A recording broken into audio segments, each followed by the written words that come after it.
Eu tô com vontade de chorar. Ah, Penny, tudo bem. Pode chorar. Não, eu tô seca. Você é o bebê chorão. Começa que eu vou atrás. Só que eu não sou um bebê chorão. Toy Story 3. Os brinquedos foram pra fornalha de mãos dadas. É, não te culpo, Leonard. Tem que ser de ferro pra não se emocionar com Toy Story 3. E olhe lá. A Pixar, ao longo dos anos, conseguiu, através de seus grandes filmes, nos emocionar de formas que sentimos até hoje. Seja aquela pedrada inicial em Up, a cena final em Monstros S.A., a redenção de um herói como McQueen em Carros. Absolute Cinema, meus amigos. Tenho certeza que você deve ter no mínimo umas 10 animações favoritas da Pixar. Um estúdio que sempre foi focado em qualidade, antes de qualquer outra coisa. Mas algo mudou nos últimos anos. Aqueles grandes trabalhos que marcaram gerações de crianças e adolescentes parece que vem se perdendo a cada dia. Os últimos filmes não são de todo mal, mas são bem esquecíveis. E isso para Pixar é um grande problema. Tem diversos fatores que envolvem tudo isso. Polêmicas envolvendo seu diretor de criação, a turma do Mickey, pressões de executivos, mudanças na equipe de última hora, coisas que refletem em seus últimos lançamentos. Como a Pixar, talvez a empresa mais revolucionária de animação que já vimos, que mudou para sempre a forma das animações, virou uma empresa com grandes e sérios problemas. Bom, para entender isso, primeiro precisamos compreender uma coisa. O que faz a Pixar ser a Pixar? O que ela sempre teve de tão especial? Vamos voltar ao início, a revolução que eles criaram. A história da Pixar começa em 1979, junto de outro estúdio, a Lucasfilm, de George Lucas. Sim, a empresa de Star Wars foi a dona da Pixar, bem antes de se tornar Pixar. Eram apenas um terço da divisão de computadores da Lucasfilm, conhecida como Graphics Group, onde tinham grandes cientistas da computação, que tinham um grande objetivo: produzir o primeiro filme de animação da história. Mas como fariam isso? Em primeiro lugar, o que é preciso para fazer uma animação? Pessoas que entendem de animação. E em segundo lugar, o bom e velho seu cascalho. Vamos começar pelas pessoas. A equipe da Graphics Group eram jovens que entendiam de computadores e tecnologia, mas faltava conhecimento em animação. Precisavam de alguém que ensinasse a forma de se fazer boas animações, através de grandes histórias. E esse nome é talvez o mais importante da Pixar até hoje. O nome que mudou para sempre a história da empresa. John Lasseter. Para quem não sabe, galera, ele foi o chefe de criação e diretor de vários filmes da Pixar, como Toy Story, Carros, Vida de Inseto, moldando a cara do estúdio pela forma de contar suas histórias. John Lasseter entrou para a companhia em 1983, após ser mandado embora da Disney um pouco antes. Ele era um grande entusiasta desse novo estilo de animação, por ser algo inovador. Mas era algo que conflitava diretamente com os interesses da Disney, principalmente pelos mais velhos da casa, que tinham medo de mudança e de explorar novos caminhos. Por conta disso, Lasseter viu com ótimos olhos o convite de Ed Catmull, um ex-colega e importante membro da divisão de tecnologia da Lucasfilm, e não demorou para que produzisse sua primeira obra em 3D. Estou falando do curta-metragem As Aventuras de André e o Alibi, que davam os primeiros passos na caminhada do estúdio em evoluir no seu processo de criação 3D. Criar imagens tão complexas para a execução dessas animações exigia um computador poderoso que fosse criado sob medida. Esse computador era chamado de Picture Maker, e após alta demanda do mercado, foi preciso rebatizar o nome de sua divisão de tecnologia, primeiro para Pixar, depois para o que conhecemos até hoje, Pixar. A Pixar, que pertencia à Lucasfilm, mas que já era uma empresa separada, queria continuar investindo em animações, mas precisava justamente dele. Sim, o seu cascalho. Lembra dele?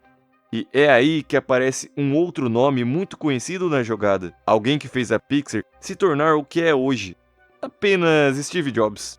Estamos falando de 1986. O George Lucas vinha com alguns problemas financeiros, tanto sobre o seu divórcio e seus recentes filmes, que custaram muito à Lucasfilm. Devido a tudo isso, e visando cortar despesas, colocou a Pixar à disposição de possíveis compradores. E Steve Jobs, que naquele momento já havia sido demitido da Apple, era o CEO e fundador da Next. Viu uma oportunidade de mercado e não desperdiçou. comprando a Pixar de George Lucas, na época, pela quantia de 5 milhões de dólares, além de prometer investir outros 5 na produção de animações. Com esse investimento, a Pixar pôde continuar lançando seus projetos inovadores, como é o caso do curta Luxo Jr., ainda em 1986, onde o icônico abajur se tornou a marca registrada da empresa até hoje. Depois veio, em 1988, Teeny Toy, o filme que conta a história de um pequeno soldado de brinquedo fugindo de um bebê. Esse pequeno curta não apenas foi indicado ao Oscar, como ganhou a estatueta de melhor curta animado, o que só aumentou a credibilidade do estúdio. A Disney, quando viu que começou a ser deixada para trás e vendo o sucesso que a Pixar vinha fazendo, começou a buscar por parceria. E após conversas e mais conversas, foi fechado um acordo para lançamento de 3 longas-metragens, onde 10% do lucro ficaria com a Pixar. Injusto, eu sei, mas a Pixar, mesmo com o sucesso de Teeny Toy, tinha muitas dificuldades de produzir seus filmes, pela grande quantidade de funcionários e investimentos que era preciso para naquele período se fazer uma animação totalmente em 3D. E a partir dessa parceria, surge o filme que mudou para sempre toda a indústria de animação. Sim, eu tô falando de Toy Story. Toy Story levou 4 anos para ser concluído, tendo sido lançado em 1995, revolucionando tudo que era feito até então, começando por ser o primeiro longa-metragem de animação 3D na história, uma qualidade técnica surreal para a época e uma história rica, tanto pela trama quanto pelos seus ótimos personagens, o que escancarou de vez as portas das animações 3D ao mundo e fez com que praticamente todos os estúdios de animação repensassem na época seu estilo de criação, inspirando até a criação de outros estúdios, como é o caso da DreamWorks. Toy Story ganhou 2 Oscars, um como melhor trilha sonora e outro como melhor roteiro original. Foi extremamente aclamado pela crítica e público que viu na animação algo único.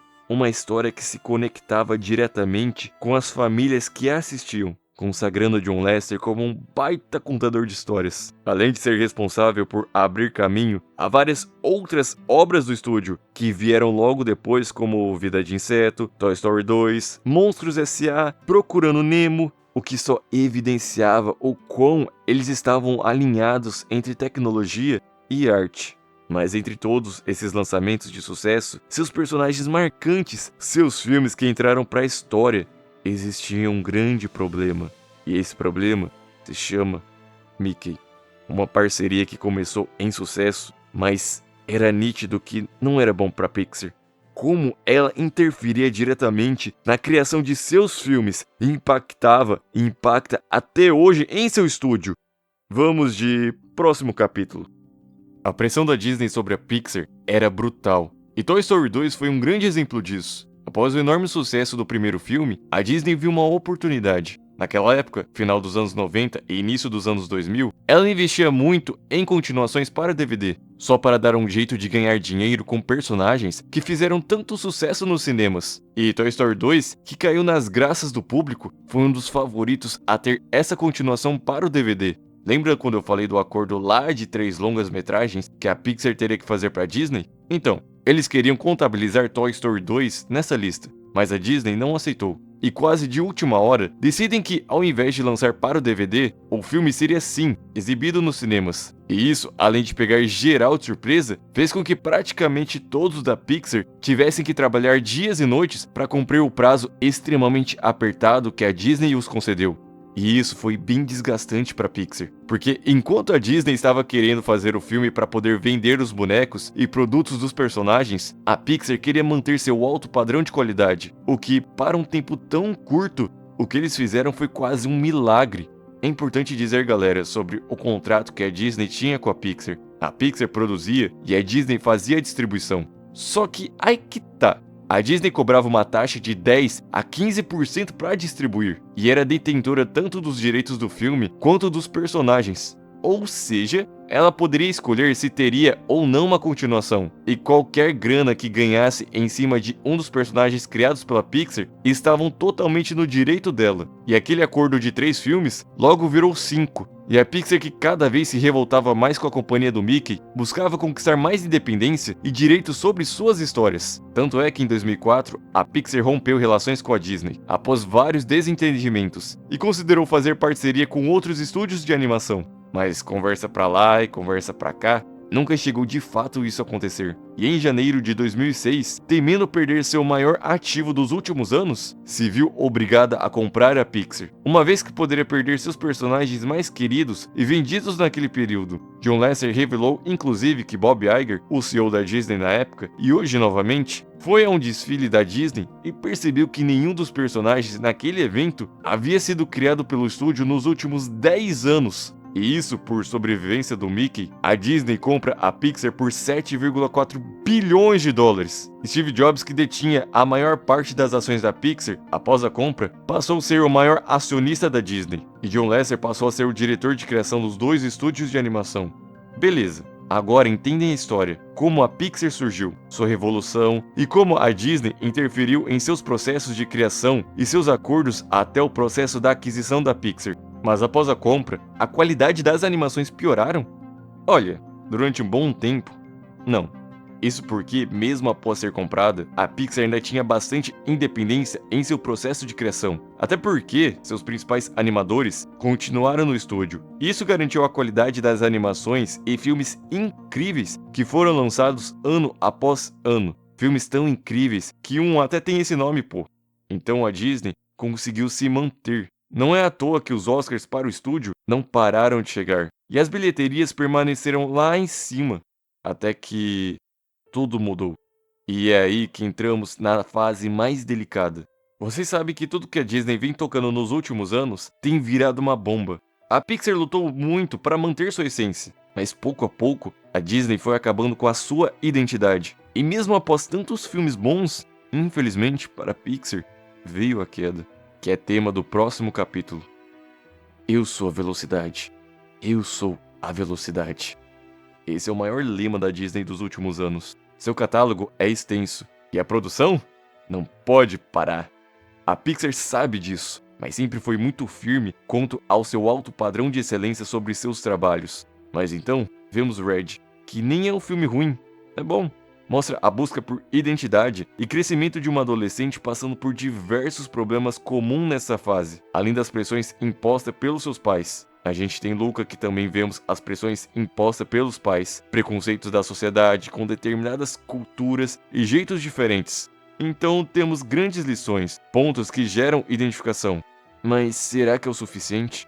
A Pixar desde seu início buscou ser diferente, criar histórias de personagens que nenhum outro estúdio ainda havia pensado. Ela criava as tendências. Se filmes sobre peixes estavam na moda, foi por causa de Procurando Nemo. Se filmes sobre carros, com excelentes carrinhos que surgiram, foi graças à Pixar. As histórias indicavam sim pontos que geram identificação, seja através da jornada de transformação de algum personagem, seus problemas e momentos da história que em um dia, em nossa vida, já sentimos também. Essa sempre foi a fórmula da Pixar.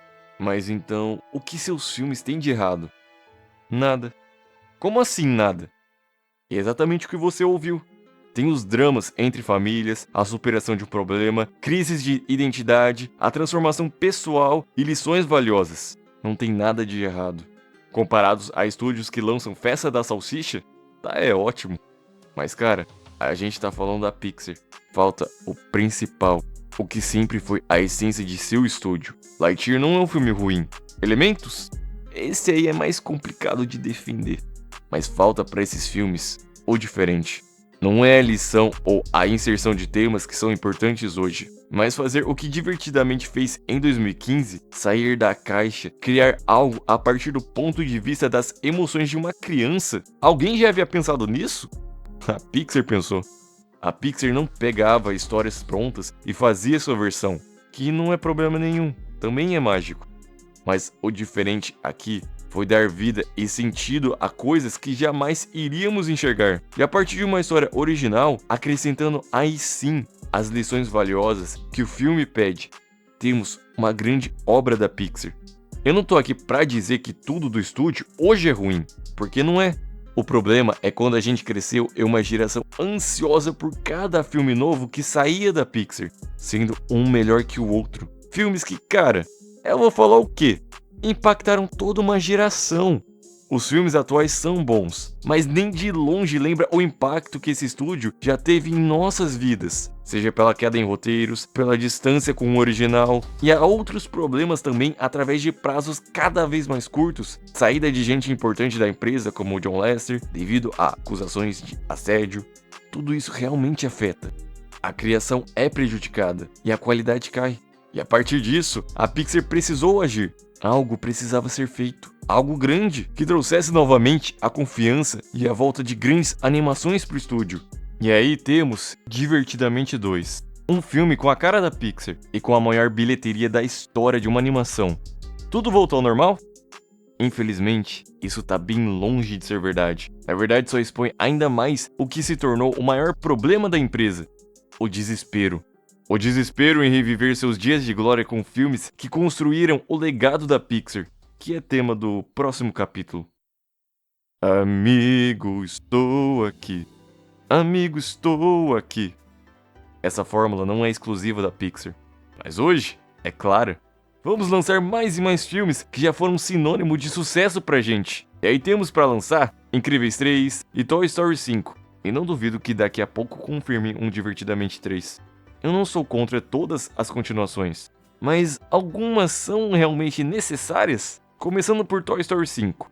Eu vou ser bem sincero, o 4 já não foi lá aquelas coisas. Primeiro porque já não havia grande necessidade, a história estava fechada. A gente viu desde a infância a entrada na vida adulta do Andy. A cena final de Toy Story 3, na minha opinião, é a mais bonita de todos os filmes da Pixar, porque a gente sente nele a mudança. Ele foi uma criança como todos nós. E ao ver os brinquedos que ele tanto amou durante sua infância, por uma última vez, se permite ser o mesmo garoto que criava tantas histórias em seu quarto. E tudo bem, Toy Story 4 tem um final bonito também. Alguns personagens sim estiveram bem apagados, mas pelo menos o Woody teve um final bonito de despedida, que pelo visto no novo pôster do filme, durou no máximo uns 5 minutos. Isso porque ele já foi confirmado ao lado de Buzz, Jessie, Bala no Alvo, todos estão juntos de volta. E pelo que nos é mostrado, teremos ou a Bonnie de volta, mais velha, ou outra criança que parece ter deixado os brinquedos de lado, se conectando apenas com seu tablet, o que é bem atual. E um tema bem relevante, porque se for ver, o único brinquedo na mão da criança hoje é joguinho do celular, o que é bem triste, aliás. Isso sim é um bom sinal, já que o quarto filme é quase uma história à parte, bem desconexa com o que foi esse universo. Mas ainda não se sabe ao certo até que ponto essa identificação com temas atuais seja o suficiente para trazer de volta a importância e prazer de assistir uma animação que já contou um dos melhores enredos já vistos nesse estúdio. Agora, Incríveis 3, eu confesso estar mais tranquilo, porque diferente de Toy Story, que pra mim já havia um arco bem contado, no caso desse filme, eles ainda têm muito pano pra manga. Eles podem envelhecer seus personagens, encontrar novos problemas com a sociedade que tanto condena esses heróis, criar novos vilões interessantes, enfim. Há um bom caminho ainda para se percorrer. E por manter o Brad Bird como diretor do filme, que dirigiu os 2 primeiros, me parece ser nesse caso uma escolha acertada da Pixar. Vamos ter também o filme Hélio para 2025. Dessa vez, um filme original, que contará a história de um garoto de 11 anos, chamado Hélio, que por acidente se torna o embaixador do planeta Terra e é teletransportado a uma comunidade intergaláctica, precisando a todo custo sobreviver a uma série de provas que põem em risco sua estadia nessa comunidade e seu planeta. É mais um filme de ficção científica do estúdio, que já teve Wall-E e mais recente, Lightyear. São as tentativas mais recentes de recuperar seu grande prestígio com filmes de franquias de sucesso. E um filme que é uma grande incógnita. Por mais que pelo trailer confesso ter achado bom, temos que ver até que ponto o roteiro consegue entregar aquilo que sempre tivemos em grandes animações da Pixar: inovação e identificação. Não se sabe até que ponto temos garantia de que teremos ótimas continuações, e se esse apelo ao nostálgico será o suficiente para garantir mais aclamações de um estúdio que durante anos fez o difícil parecer fácil.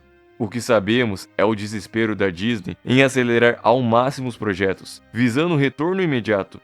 Ainda grandes mentes pensantes na empresa, como além do Brad Bird, temos Pete Docter, que além de atual CEO da Pixar, dirigiu diversos filmes como Monstros S.A., Up, O Primeiro Divertidamente, e temos uma baita influência nas decisões da empresa. Se é suficiente para a garantia de sucesso? É difícil saber. Vemos que hoje o mercado exige velocidade, o que nunca foi muito o intuito da Pixar, mas são as regras atuais. A emoção, o sentimento por trás de cada cena do Woody com o Andy, do Sullivan com a Boo, do Nemo com o Marlin, é algo que vive até hoje em nós. Isso ninguém pode tirar da gente. Mas os tempos são outros. A revolução da Pixar mudou tudo. A Disney veio e colocou suas mãos na marca. A queda aconteceu. E hoje vemos o cenário do desespero. Uma empresa que transformou a forma original de se contar uma história junto de algo que é tão importante nos dias de hoje. A tecnologia, aliada que permitiu que ela inovasse e criasse marco cultural, começando com um filme que iniciou todo o processo, o nosso querido Toy Story. E hoje pode ser um cenário diferente, mas sabemos do impacto que essa obra teve para a Pixar e tem até hoje. E aí surge um grande questionamento de quem espera voltar a ver tudo que a Pixar já nos fez sentir um dia. Se Toy Story já salvou a Pixar uma vez, por que não pode salvar de novo? Bom, galera, espero que tenham curtido o vídeo. Deixe aqui embaixo nos comentários o que vocês pensam desses novos filmes atuais da Pixar. Quais vocês curtem e quais que, pra vocês, realmente são bem ruins. Vou deixar passando aí na tela um vídeo que fala mais sobre a queda na qualidade das animações de outro estúdio. Na verdade, o dono desse falado no vídeo. Eu tô falando da Disney. E como ela conseguiu ano após ano chegar no fundo do poço. Vamos lá.